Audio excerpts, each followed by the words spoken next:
우리 서로 인사 나누겠습니다. 잘 주무셨습니까?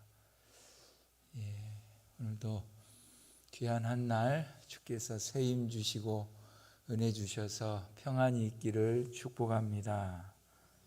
342장입니다. 찬송가 342장 찬송입니다.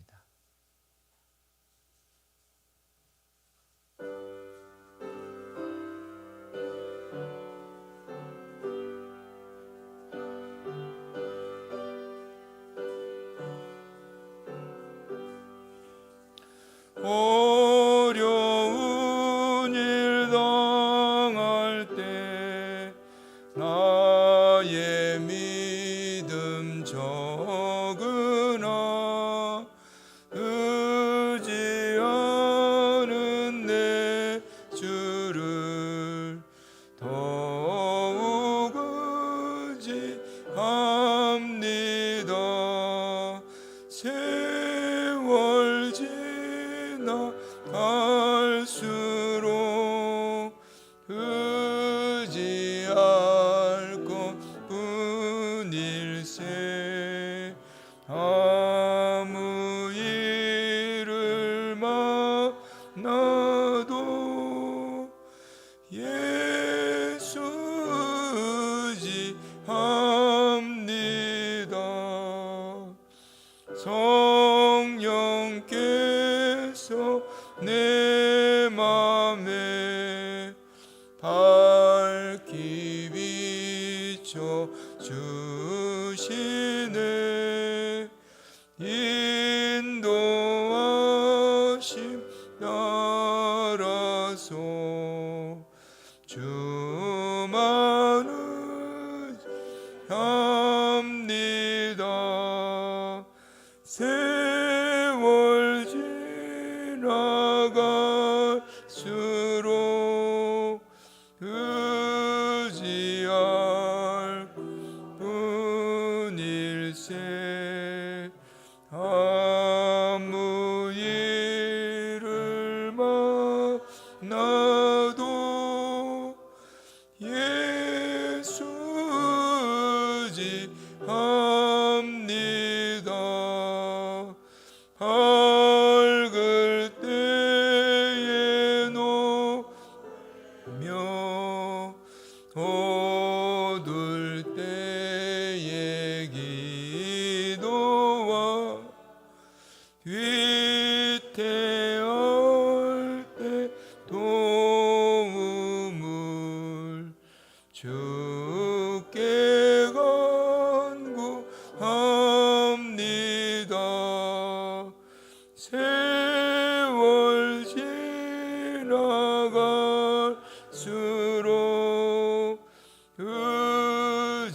의지할 것뿐일세. 아무 일을 만나도 예수 의지합니다. 생명 있을 동안에 예수 의지합니다.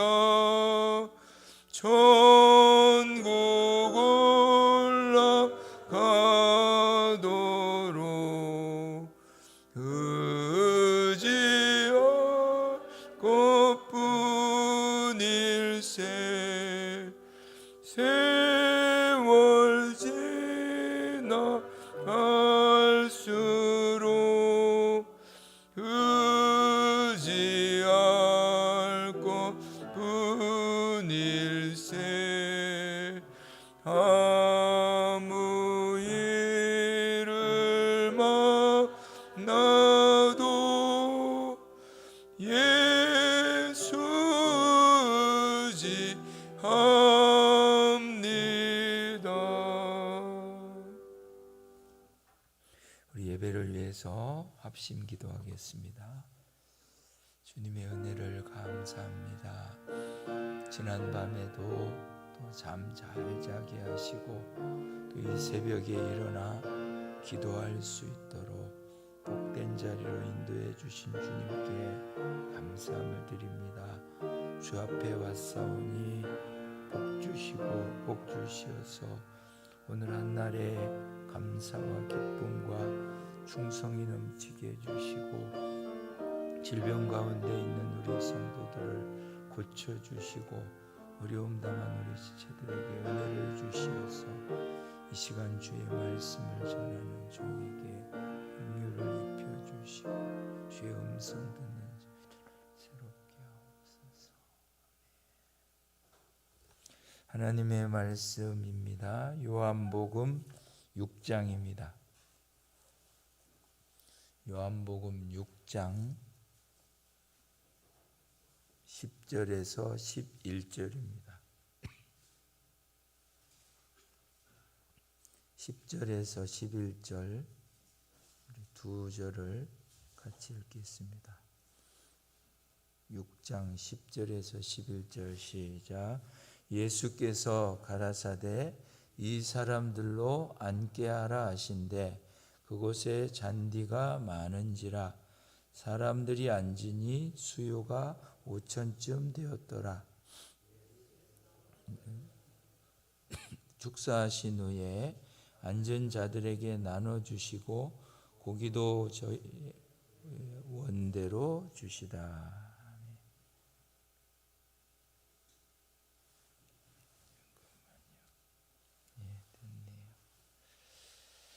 예, 6장 10절에 보시면 예수님은 이 제자들의 믿음 없는 이 반응에도 행동에도 불구하고 사람들에게 떡과 고기를 나누어 주십니다.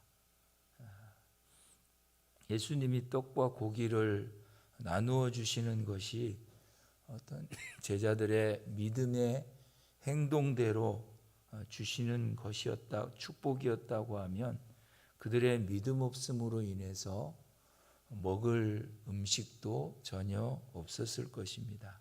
그러나 주님은 그들의 믿음에 따라 주시지 않고 그의 은혜를 따라서 먹을 것을 나누어 주셨습니다. 이것은 하나님의 축복이 우리의 믿음에 따라서 주어지지 않고 그의 은혜의 풍성함을 따라서 주어짐을 알려주는 것입니다.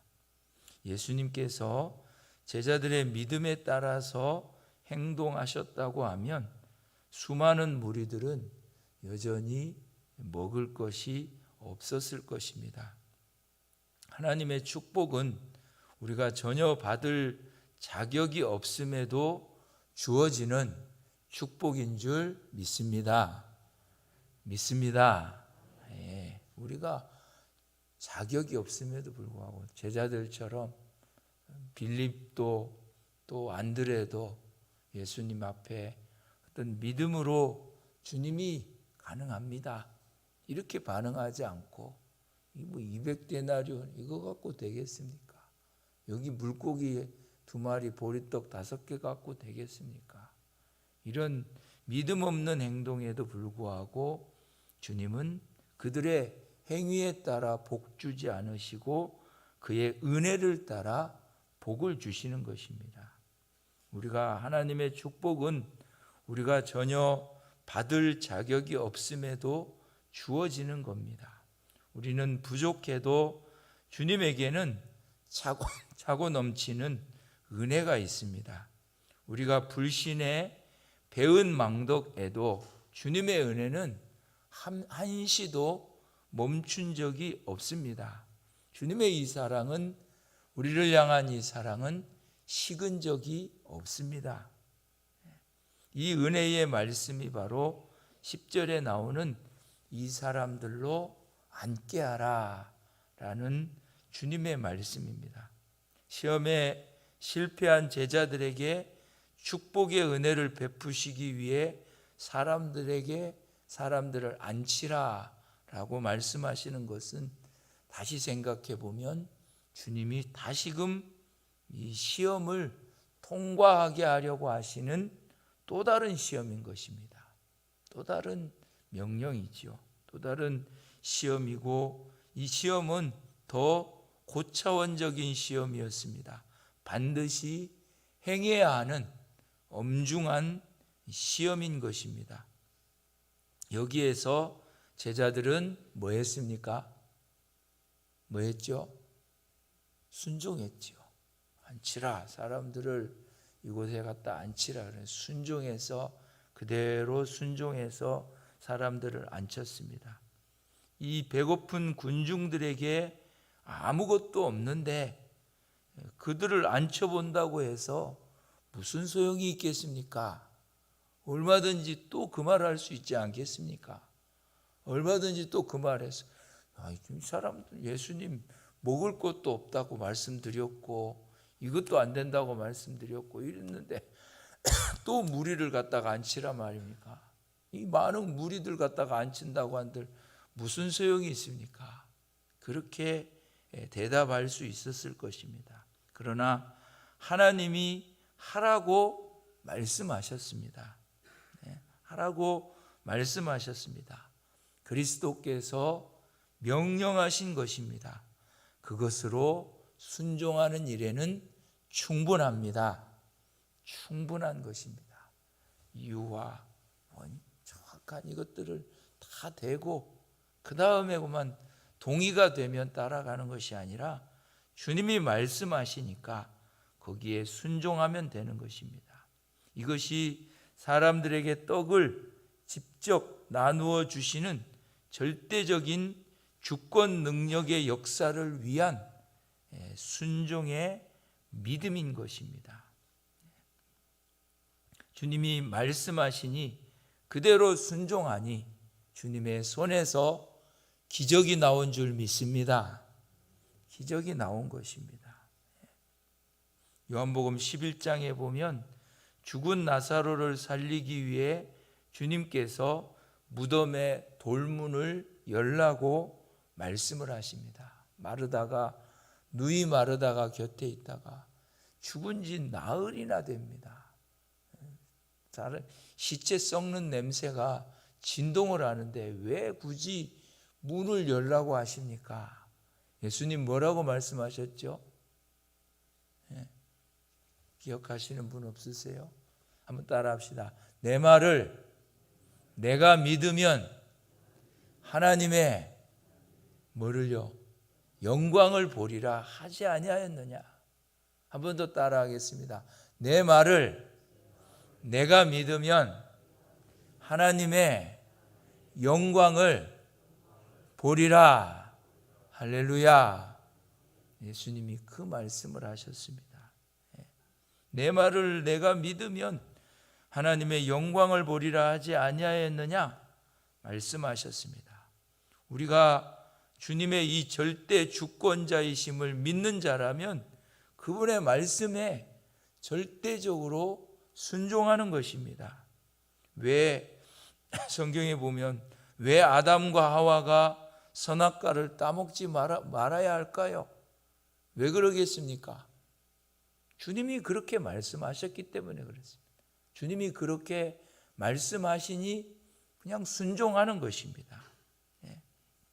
성경에 또 보면 주님이 노아의 홍수가 참 닥쳐온다는 정확한 증거도 없는데 어째서 방주를 만들어야 합니까? 라고 묻는다고 하면 주님이 명령하셨기 때문에 그렇습니다. 말씀하셨기 때문에 그렇습니다. 그래서 우리가 주님의 말씀에 순종하지 못해서 실패했던 빌립과 이 안드레를 보고 주님이 다시금 사람들을 데려다 앉히라 하시는 이 주님의 명령이, 주님의 말씀이 이어지는 결과의 축복들을 볼 때에 그들의 행위를 따라서 열매 맺게 하지 않으시고 주의 은혜를 따라서 열매 맺게 하시는 그 주님의 가장 깊은 의도는 뭐냐면 우리를 시험에 빠뜨려 실패하려 함이 아니라 우리가 기어코 시험을 이겨 승리하게 하려 하시는 주님의 깊은 뜻이라 이 말입니다. 시험을 그래서 우리가 이기는 길은 실패한 시험으로 낙심과 절망하는 것이 아니라 다시금 말씀하시는 주님의 말씀에 순종하는 것입니다. 할렐루야. 다시금 주님이 사람들 처음에는 이렇게 어떻게 이 사람들 200데나리온 갖고 되겠습니까? 이 오병이어 갖고도 이게 가능하긴 하겠습니까? 주님 다 말씀 사람들을 데려다 앉혀라. 다시금 시험하시는 것이죠. 그 말씀에 순종하면 되는 것입니다. 그래서 시험을 이기는 길은 어제 우리가 시험해 가지고 이런 시험이 있어서 이런 어려움들이 있어서 실패했습니다. 주님 앞에 와갖고 어떤 분은 늘 이것만 이야기. 뭐에 실패했습니다. 뭐에 넘어졌습니다. 뭐가 안 됐습니다. 뭐가 또 해가지고 이렇게 돼가지고 이러기를. 주님이 뭐라고 하세요? 그만해라. 그만 말해라. 그거는. 그러고 내가 지금 너에게 명령하는 말씀에 순종하라는 말씀이 바로 이 제자들에게 사람들을 갖다가 앉히라는 이 말씀을 하시는 뜻이라 이 말입니다. 시험을 이기는 것은 오늘 우리에게 말씀하시는 이 말씀에 순종하면 됩니다. 어제 실패했어도 오늘 이기면 됩니다. 오늘 우리에게 명령하시고 말씀하시는 시험을 우리는 그대로 순종하면 믿음의 분량에 따른 축복이 아닌 예수 그리스도의 십자가의 대속에 사랑에 따라서 베푸시는 축복이 여전히 우리의 삶이 아니라 주의 은혜에 따라서 풍성이 넘치는 하루일 줄로 믿습니다. 이걸 우리가 꼭 붙잡으셔야 돼요. 우리의 행위에 따라 갚으시는 것이 아닙니다. 그럼 우리가 행하는 주님의 말씀에 순종, 그거는 우리가 믿음으로 자라가기 하기 위한 하나님의 역사하심이고, 제자들이 우리 이렇게 해 주십시오. 내 믿음대로 되라는 이 말씀은 그 믿음의 역사 속에서 믿음을 만들고 써먹고 그 뜻을 이루기 위함이지, 하나님이 우리에게 주시는 이 복은 우리가 믿는 만큼 채운 뛰어넘는 한량없는 은혜와 축복으로 주신 것이 바로 그리스도 예수 아들을 우리를 대신해서 십자가에 보내주신 그 사랑으로 주시는 복이 아닙니까? 이걸 우리가 모르고 믿으니까 막 하나님의 축복과 은혜는 그걸 뛰어넘는 것입니다. 거기에 주님은 또 우리를 시험하셔서 장성한 분량까지 자라가도록 말씀하셔서 우리는 생각하기, 내가 믿으니까 이만큼이다. 너무 우리가 모르는 거예요. 우리는 어제도 실패했고 또 오늘도 또 실수하고 넘어지고, 그래도 여전히 주님의 은혜는 여러분들의 삶에 끊임없이 한량없는 은혜로 채워지는 줄 믿습니다. 그 속에서 우리를 시험하시는 것은 우리가 자라가게 하시려고요. 우리가 믿음으로 지켰는데 하나님이 우리에게 주시는 이 풍성한 한량한 복들을 우리가 실상으로 느끼지 못하니까 깨닫게 하시려고 믿는 대로 될지어다 이렇게 말씀하시는 거죠. 이걸 우리가 믿으니까 이만큼 복 주시고, 믿으니까 이만큼 축복하시고, 너무도 주님의 은혜를 우리가 후한무치하는 것입니다. 우리는 이 약속의 말씀을 붙잡고 오늘도 주님이 어제 실패했는데 오늘도 또 말씀하시는구나. 사람들을 자리에다 앉혀라 말씀하시니 제자들은 그 마음이 없겠습니까? 그런 마음이 있을지라도 주님의 말씀에 순종해서 그대로 또 순종하니까 그 많은 사람들이 그 자리에서 먹고도 차고 넘침이 있더라 이 말입니다. 오늘도 우리의 삶에서 주님의 말씀하심에 순종해서 시험을 통과하고 이기는 복된 한 날 되시기를 축복합니다. 우리의 힘과 능력이 아니라 주님의 은혜는 한없이 부어지고 쏟아 부어지고 있으니 우리는 주님의 말씀을 믿고 또 거기에 순종해서, 그래서 아까 말씀드렸던 것처럼 한 번 더 따라하겠습니다. 내가 내 말을 믿으면 하나님의 영광을 보리라. 할렐루야. 주님이 마르다에게 말씀하신 이 말씀처럼 오늘도 주님의 말씀에 순종하고 또 순종해서 하나님이 역사하시는 이 은혜의 축복의 실상이 우리의 삶에서 이루어지는 복된 한 날 되시기를 축복합니다. 기도하겠습니다. 하나님 우리 아버지 감사합니다. 오늘도 주를 앙망함으로 이 새벽에 나왔습니다. 우리의 행위를 따라 갚지 않으시고 오직 아들 그리스도 예수의 대속하신 은혜를 따라 우리에게 복 주시고 은혜 베풀어 주시는 주님께 감사함을 드립니다. 우리 행위를 따랐다고 하면 주 앞에 설 자가 누가 있겠습니까? 주님이여, 그럼에도 불구하고 여전히 오늘 우리에게 말씀하시는 주님, 주의 말씀을 따라 순종함으로 믿음의 진보를 이루어내는 복된 하루 되게 하옵소서. 예수님의 이름으로 기도드렸사옵나이다. 아멘. 기도하시다가 자유하겠습니다.